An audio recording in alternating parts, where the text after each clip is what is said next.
Hey everyone, Reaper here again with another video. For this video, I'm going to show off about another, I think I have about 15 books here, 14, 15, 16, whatever it is. But another group of books that you may want to pick up just in case they become hot or hotter. Now, some of them I think are quite affordable. Some you may have to spend a little bit of money on because I do believe that there is more interest in some of them. Let's start.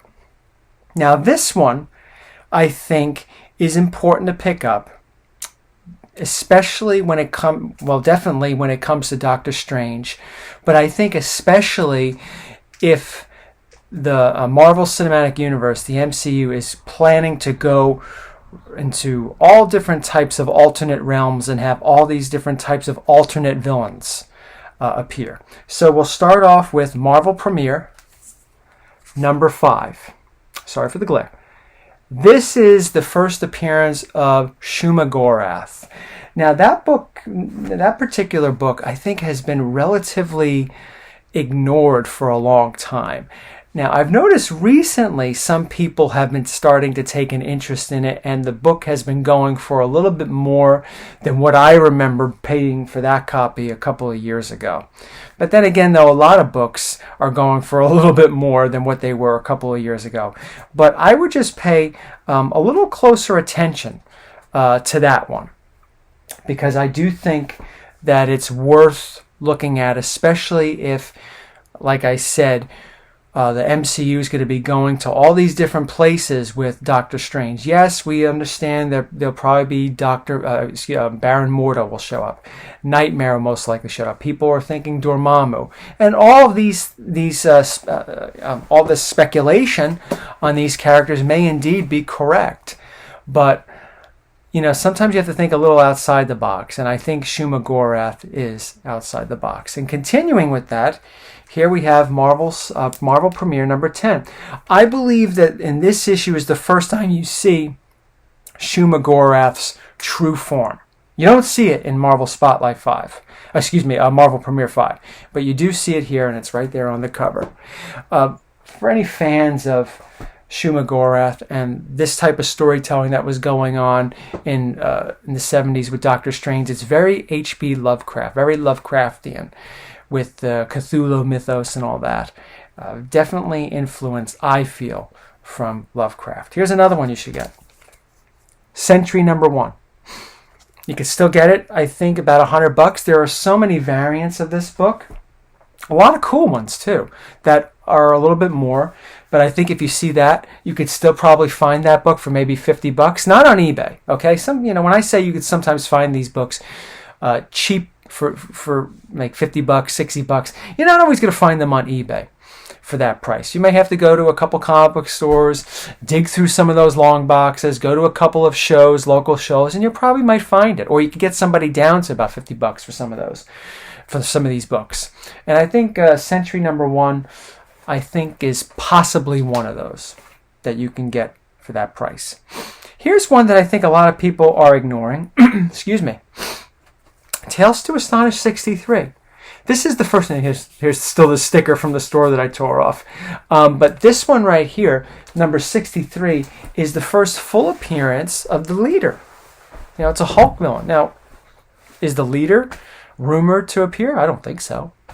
But you can still get that book at maybe a 4.5, 5.0 for under $80. Now, last video, I talked about a couple of Conan books you might want to pick up. And here's another. Here I got 2 more here for you. Conan 14, the first appearance of Elric. Again, Conan is going to have his own Netflix show. If it's a success, if it goes somewhere, Elric most likely will show up. Here's another Conan the Barbarian. Number 84, first appearance of Zule. Now, in the movie Conan the Destroyer, the character Zule showed up, but it was a female character, and in my opinion, a much better version of that character, played by Grace Jones. I think her portrayal of Zule from Conan the Destroyer is very iconic, because the character was out of her mind, but she was also well played, though, despite being out of her mind. She was really good in the movie, and I feel that she made a very good addition to the little team that Conan had in that movie as they were going to get the jewel and the horn of Daggett and all that stuff. So that's one that one I think you can get cheap, nice, maybe 8.0 copy. Spend about $20, $25 on it. Worth checking out, worth picking up.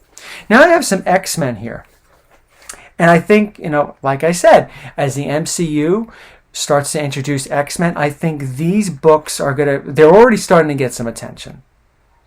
More attention than they had over the last couple of years. And I think that there's going to be even more attention on them as time goes on. Where that takes the price of these, who knows? So we'll start off with this one, X-Men 14. I have a 7.0 copy, 6.5, 7.0 copy.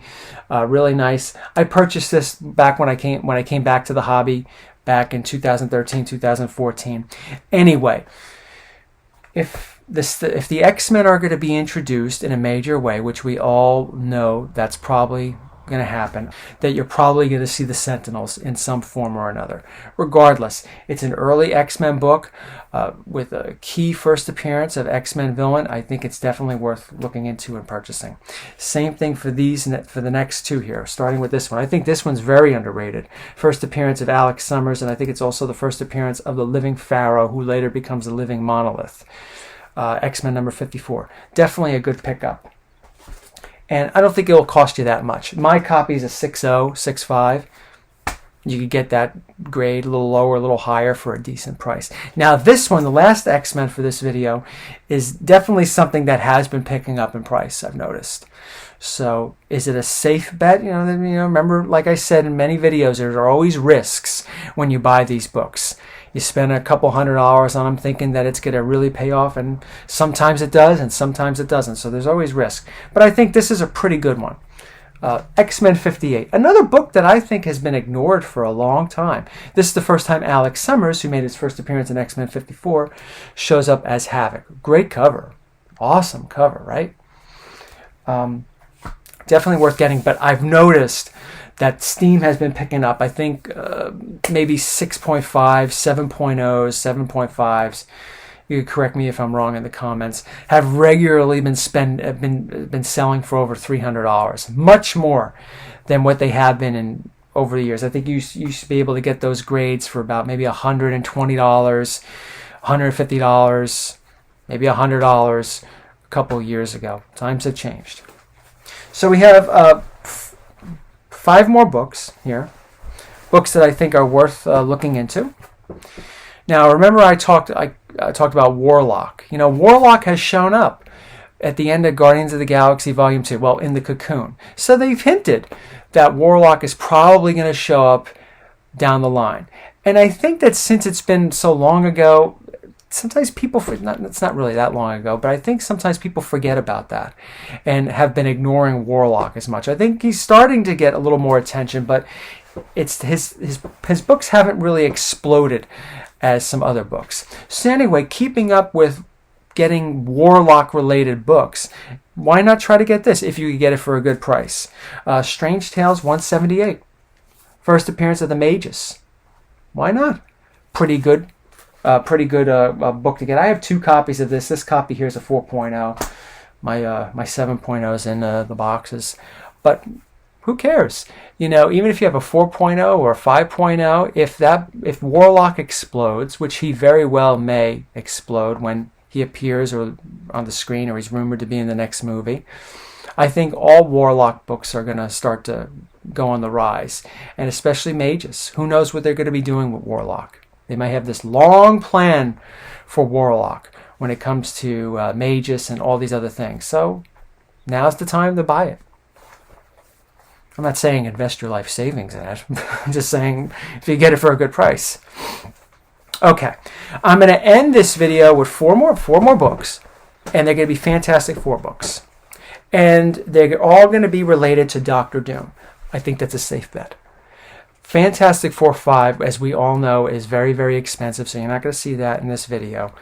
Not because it's super expensive. I think it's just common that we know that that book is on fire now, and when Doctor Doom does show up, or is rumored to show up in a TV series or movie, it's just going to get crazy. That book is going to be hitting golden age DC villain books when it comes to value, like a Lex Luthor or some of the Batman villains. It's going to be pretty much out of reach, especially if you have a nice mid-grade or higher. Even low grades are pretty out of range. So anyway, with that being said, maybe you should start picking up some other early Doctor Doom appearances, or Doctor Doom on cover appearances in Fantastic Four, and I don't think you could go wrong with that. So let me start off with a couple of these. We have, now he's shown up a couple of times before this issue, but this is an early Kirby Lee Fantastic Four book. Number 16. Great Doctor Doom cover, right? Might be worth looking into. Here's another one that I think really doesn't get enough attention. I love this one. I absolutely love this one. I think it's really cool. And I like panel type covers like this. Number 17. Great. I mean, you know, I sometimes think when it comes to Doctor Doom, I think people know this one. You know, the one I just showed you. I think people are familiar with it. And of course his first appearance and a couple others. But I think number 17 here is one that's usually forgotten. Okay? That's just my opinion. I'm not saying that's true or not. This one right here I think is a stunning Fantastic Four book. Fantastic Four Doctor Doom cover book. Absolutely stunning. And I think it's fairly affordable right now in mid-grade. Look at this one. Tell me that that book is not great just by its cover. Look at it. If you're looking to try to get your Doctor Doom appearances, your Doctor Doom covers, these are not bad books to get. And finally, if you can't have number 5, you can't get number 5, you can't afford it, or you can't get it for whatever reason, number 6 is still good. It's expensive. It's not cheap. Okay, you know, there is obviously a big difference between 5 and 6 when it comes to price, obviously. But it's kind of pricey, but it's a great book to have. It's second appearance of Doctor Doom. It's also the second Silver Age appearance of the Submariner. And it's also the first Marvel villain team-up, you know, between the Submariner and Doctor Doom versus the Fantastic Four. I do not think you could go wrong with this book. It's a really good one to have, especially if you can't have Doctor Doom, or especially if you do have Doctor Doom and you want his second appearance. Can't go wrong with this one. So those are some more books that I think you might want to try to hunt down. If you get them for good prices and decent grades, I think they're safe bets, at least most of them. You know, sometimes some of the books I show are villain appearances, and I know villains don't always hold their value. Well, if you're able to get them cheap and they go up in value, then you can sell them at the right time to get the books that you really want. That should be common sense, right? I'll see if I can make another one of these videos soon and come up with some more ideas for everybody. Thank you for watching, everybody. Take care, all right?